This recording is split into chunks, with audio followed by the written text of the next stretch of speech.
અમદાવાદમાં ઉનાળામાં પાણીનો કકળાટ ઘણા વિસ્તારોમાં જોવા મળી રહ્યો છે। ગોમતીપુરમાં નવી ટાંકી બનાવ્યા બાદ પણ પાણીની સમસ્યા છે। પરમાનંદની ચાલી અને આસપાસમાં વસતા ઘણી ચાલીઓ જ્યાં પાણીની સમસ્યાથી લોકો ત્રસ્ત છે। કોર્પોરેશન પાણીના ટેન્કરો પણ પૂરતા પ્રમાણમાં મોકલતા નથી। પાણીની સમસ્યાની રજૂઆતો છતાં પણ કોર્પોરેશન ધ્યાન આપતું નથી। સ્થાનિક લોકોએ તંત્ર વિરુદ્ધ સૂત્રોચ્ચાર કર્યા હતા।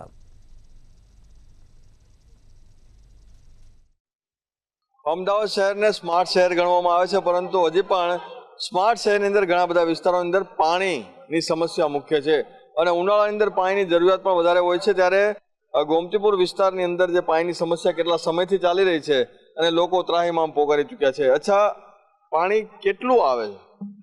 पानी आता नहीं है। सुबह कभी जल्दी से चला लिया तो थोड़ा बहुत एक दो डोल आ गया तो आ गया, उसके बाद इधर उधर भगो तो सरकारी बम्बा भी नहीं है तो उस सर से भर ले। एक सरकारी बम्बा भी रखा हो तो वहां से भर ले। अब एक दूसरे के घर को बोला पानी आता है तो उनको भी इतना चाहिए है, तो वो अपने को कितना भरने देंगे? बहुत तो बहुत पीने का भरने देंगे, और सारा पानी कहाँ से लाएंगे?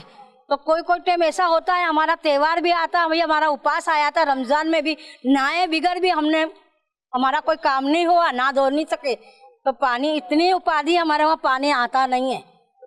કેટલા મકાન છે ને કેટલા લોકો અહીં રહો છો ને પાણી નથી મળતું? कितने बाप है? हो गए 4-5 महीने हो गए, ज्यादा ही हुए। अरे 1-2 साल। हाँ, 1.5 2 साल हो गए। हाँ, पानी आता ही नहीं है, पानी की बहुत परेशानी है। ऐसा करो कि पानी फोक्स छोड़ो हमारे को, नहाए बिगड़ रह गए हम लोग। आज भी गुरुवार है, हमारा शुक्रवार है, आज भी हम नहाए धोए बिगड़ बैठे। થોડું પાણી આવે છે તો એ કેવું પાણી આવે છે?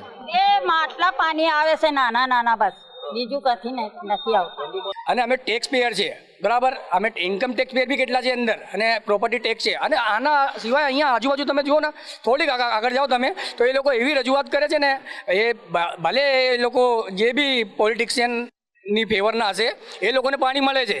અહીંયાથી તમે થોડાક આગળ જાઓ ને ત્યાં પાણી મળે છે। અમારું શું ગુનો છે અમને એ જ ખબર નથી પડતું। 2-3 વર્ષ આ ભાઈ અમારા સોશિયલ વર્કર છે, અમને આ ભાઈને એને અમે લોકો વારે આ ભાઈને એને અમે લોકો પરેશાન કરીએ છીએ, બરાબર? તો બી આ ભાઈએ જેટલું થાય ને એટલું આ કરે છે, અમારા સાથે ઊભા રહે છે, બરાબર? પણ આ શું કરે આ ભાઈ? જે પાવરમાં છે, સત્તામાં છે, એ લોકો અમારા માટે કંઈક નહીં કરતા। એ લોકો અમને ભૂલી ગયા છે અને અમે લોકો પૂરો ટેક્સ ભરીએ છીએ, દસ્તાવેજવાળા મકાન છે, તો અમારા જોડે એને આવી રીતે વ્યવહાર થાય છે। હવે અમારે શું કરવાનું અમે કંઈ ખબર નહીં પડતી।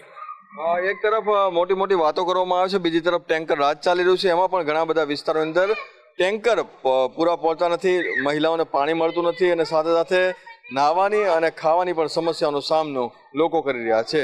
ત્યારે આ તમામ લોકોને પાણી સમયસર મળે, પૂરતા પ્રેશરથી મળે તેવી માંગ તમામ લોકોની છે। કેમેરામેન સારથી શાહ સાથે મીર દુધરેજિયા, મંતવ્ય ન્યૂઝ, અમદાવાદ।